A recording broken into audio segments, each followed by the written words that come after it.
दिन गुजरते चले गए। अखिल अपने बिजनेस में बिजी था और अहाना अपने बिजनेस में। दोनों की अक्सर फोन पर बात हो जाया करती थी, जो हाल चाल से लेकर बिजनेस की बातों तक ही सीमित होती थी। अहाना के बर्ताव से अखिल ये समझ चुका था कि अहाना के लिए ये शादी सिर्फ कॉन्ट्रैक्ट मैरिज ही है। अहाना शायद ही कभी इस शादी को आगे बढ़ाने के बारे में सोचेगी। अखिल ने भी सब कुछ किस्मत के भरोसे छोड़ दिया था। महीना कैसे बीत गया पता ही नहीं चला। आज मेहंदी की रस्म होनी थी। मेहंदी सिंघानिया मेंशन से आनी थी। निशांत तो बेसब्री से निया का इंतजार कर रहा था। निया ने निशांत को पहले ही अपने आने के बारे में बता दिया था। निशांत के सब्र की घड़ियां भी खत्म हो ही गई जब निया और देविका जी ने सक्सेना हाउस में प्रवेश किया। निशांत ने आगे बढ़कर देविका जी का आशीर्वाद लिया और निया से हेलो कहा। सुमन जी और सुदेश जी भी देविका जी और निया से मिले। अहाना आगे बढ़कर देविका जी के पैर छूने लगी, लेकिन देविका जी ने अहाना को बीच में ही रोक लिया और अहाना को गले से लगा लिया। लो सुमन, हमारी तरफ से शगुन की मेहंदी। मेहंदी की किप से भरे थाल देविका जी ने सुमन के हाथ में पकड़ाते हुए कहा। सुमन जी ने भी वे थाल ले लिए। हमारी बेटी के हाथ पर मेहंदी खूब रंग लानी चाहिए। आखिर सभी को पता भी तो चलना चाहिए ना कि हम अहाना को कितना पसंद करते हैं। देविका जी ने अहाना के गाल को थपथपाते हुए कहा। दी की मेहंदी तो खूब रंग लाने वाली है आंटी। आखिर उनकी सास उनको इतना प्यार जो करती हैं। निशांत ने अहाना के पीछे खड़े होकर उसे कंधे से पकड़कर देविका जी से कहा।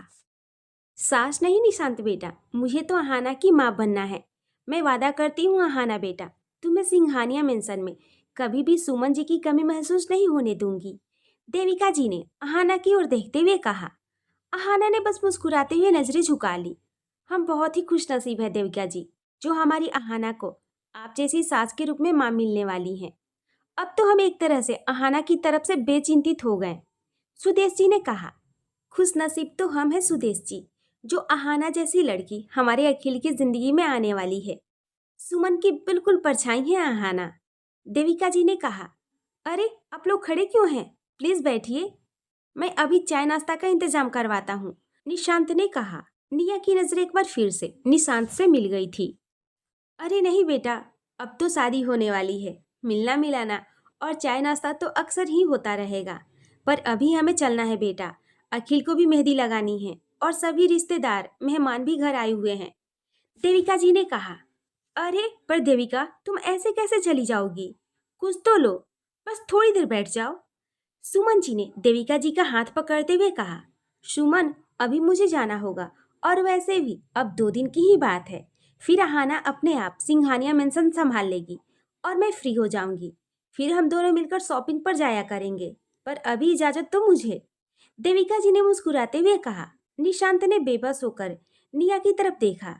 दोनों ने सोचा था कि कुछ वक्त साथ में बिताएंगे, लेकिन देविका जी रुक नहीं रही थीं।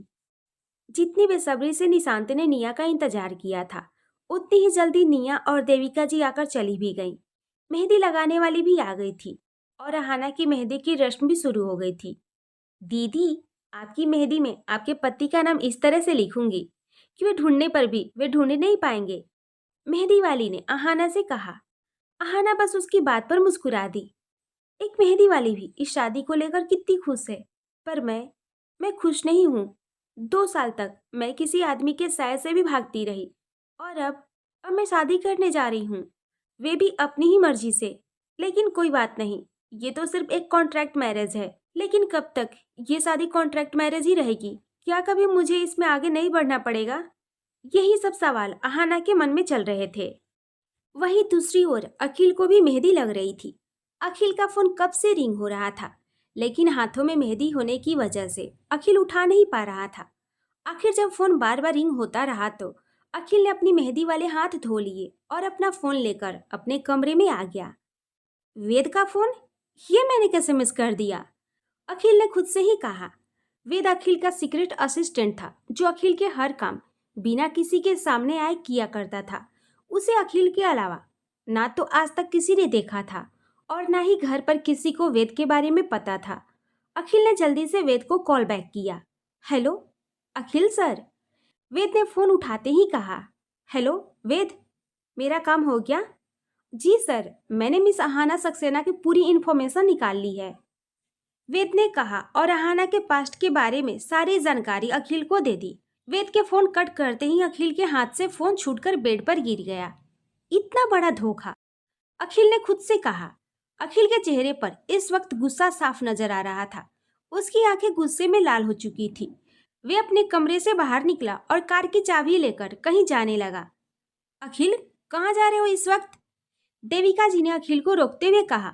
मम्मी, मुझे बहुत जरूरी काम है, प्लीज मुझे जाने दो, अखिल ने कहा। लेकिन बेटा, शादी होने तक अब तुम घर से बाहर नहीं जा सकते, यह हमारा रिवाज है बेटा। मॉम, मैं किसी रिवाज को नहीं मानता, मेरा जाना जरूरी है। पर बेटा, देविका जी आगे कुछ कह पाती उससे पहले ही अखिल बोल पड़ा। मुझे अहाना से मिलने जाना है मम्मी, और मेरा जाना बहुत ही जरूरी है मम्मी, प्लीज मुझे जाने दीजिए। इतना कहकर अखिल कार में बैठने ही वाला था कि तभी दिनेश जी वहां आ गए। आपकी मम्मी जो कह रही हैं ठीक कह रही हैं अखिल, और आपको हमारे रिवाजों का सम्मान करना चाहिए।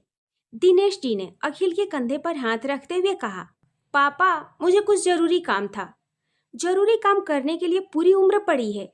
2 दिन बाद अहाना इसी घर में आने वाली है, पर अभी अगर आप चले जाएंगे तो ये सही नहीं रहेगा। अखिल ने सिर झुका लिया। हमने हमेशा आप पर गर्व किया है अखिल, ऐसा कोई काम मत कीजिए जिससे हमारा सिर झुके। इतना कहकर दिनेश जी चले गए। अखिल ने एक नजर देविका जी को देखा और गुस्से में अपने कमरे की तरफ चला गया। कमरे में आकर अखिल ने दरवाजा अंदर से बंद कर लिया। अखिल काफी देर तक अहाना के बारे में सोचता रहा। फिर एकदम से उसे ध्यान आया कि वे अहाना से शादी से पहले मिल नहीं सकता, लेकिन कम से कम वे फोन पर तो उससे बात कर ही सकता है। अपने सवालों के जवाब अहाना से ले सकता है। अखिल एकदम से बेड से उठा और झट से दूसरी तरफ बेड पर पड़ा अपना फोन उठाया। गुस्से और कश्मकश के बीच अखिल ने अहाना का नंबर डायल कर दिया। पूरी रिंग चली गई, लेकिन अहाना ने फोन नहीं उठाया। अखिल ने दोबारा से अहाना को फोन किया, लेकिन फिर भी अहाना ने फोन नहीं उठाया। अखिल का गुस्सा अब 7वें आसमान पर था। उसने आखिरी बार अहाना को फोन लगाया, लेकिन हर बार की तरह इस बार भी अहाना ने फोन नहीं उठाया। गुस्से में अखिल ने फोन जोर से जमीन पर दे मारा। फोन 2 टुकड़ों में टूट गया। अखिल अपने सिर को हाथों में लेकर बेड पर ही बैठ गया। दूसरी ओर अहाना को मेहंदी लग रही थी। उसका फोन वैसे ही उसके बेडरूम में था, इसलिए उसे अखिल की कॉल का पता नहीं चला। लगातार मेहंदी वाले हाथ सीधे करके रखने की वजह से अहाना बहुत थक गई थी, इसलिए अपने कमरे में जाते ही अहाना सो गई। उसे तो अपने फोन का होश ही नहीं था। अहाना गहरी नींद में सो गई थी, लेकिन अखिल की आंखों से नींद गायब थी। सुबह जब अहाना की नींद खुली तो उसने अपना फोन चेक किया। अखिल जी की इतनी कॉल्स! अहाना ने हैरानी से खुद से ही कहा। अहाना ने अखिल का नंबर मिलाया, लेकिन नंबर कैसे मिलता? अखिल ने तो अपना फोन तोड़ दिया था और किसी दूसरे फोन में अपना सिम भी नहीं डाला था। अहाना ने 2 से 3 बार अखिल का फोन ट्राई किया, लेकिन कोई फायदा नहीं था। अहाना ने भी ज्यादा गौर नहीं किया और फोन रखकर बाथरूम में चली गई। तभी सुमन जी कमरे में आ गई। अहाना, जल्दी करो बेटा, तुम्हारी हल्दी की रस्म करनी है। सुमन जी ने बाथरूम का दरवाजा नॉक करते हुए कहा। मम्मी, क्या मैं अब आराम से फ्रेश भी नहीं हो सकती? अहाना ने गुस्से में सुमन जी से कहा। पता नहीं क्यों इस लड़की के नाक पर ही गुस्सा बैठा रहता है। कहते हुए सुमन जी अहाना के कमरे से चली गईं। अहाना भी जल्दी ही तैयार होकर नीचे आ गई थी। इधर अहाना को हल्दी लग रही थी और उधर अखिल को। अखिल अहाना के बारे में ही सोच रहा था और अहाना कल के दिन के बारे में। आखिर वे दिन भी आ गया जिसको अहाना को बिल्कुल भी इंतजार नहीं था। लेकिन अखिल अहाना से मिलने को बेताब था, अहाना से बात करने को बेताब था। लेकिन अभी तो पूरा दिन पड़ा था। शादी की हजारों रस्में थी। उन सब के बाद कहीं जाकर उसे अहाना से अकेले में बात करने का मौका मिलने वाला था। सारा दिन रस्मों रिवाजों में ही बीत गया। शाम को अखिल की सेहरा बंदी हुई। घोड़े पर बैठाकर कुछ आगे तक चलवाया गया शगुन के तौर पर। उसके बाद अखिल को रथ पर बैठाया गया और सभी नाचते गाते हुए पैलेस की ओर बढ़ चले। इधर अहाना दुल्हन बनी हुई थी। बार बार उसकी नजर सामने आईने में खुद पर ही चली जाती थी। अजीब सी बेचैनी अहाना महसूस कर रही थी। उसका मन था कि वे अभी घर चली जाए, अपने कमरे में दरवाजा बंद करके, अपने पीलों में अपना मुंह छुपाकर बस जी भर कर रोए। लेकिन अब वक्त हाथ से निकल चुका था। अखिल बारात के साथ पैलेस के बाहर आ गया था, अहाना को अपनी जीवन संगिनी बनाने के लिए। सुदेश जी और उनके सभी रिश्तेदारों ने बारात का स्वागत किया। अहाना की कजन ने मुंह मांगा नेग लेकर अखिल से रिबन कटवाया और सुमन जी ने अखिल की आरती उतारकर सभी को पैलेस के अंदर प्रवेश करवाया। अखिल स्टेज पर वेडिंग काउच पर बैठा था। अभी भी उसके दिमाग में वेद की बताई हुई बातें घूम रही थी। मन ही मन अखिल कह रहा था कि कभी ये सब फॉर्मेलिटीज पूरी होगी और वे अहाना से बात कर पाएगा। तभी वेडिंग हॉल के अंदर अहाना की एंट्री हुई। अखिल ने अहाना की ओर देखा और बस देखता ही रह गया। मैरून जोड़े में हल्के मेकअप के साथ अहाना बिल्कुल किसी राजकुमारी की तरह लग रही थी। अहाना के एक तरफ निशांत था और दूसरी तरफ निया। पलके झुकाए शर्माते हुए अहाना स्टेज की ओर बढ़ रही थी।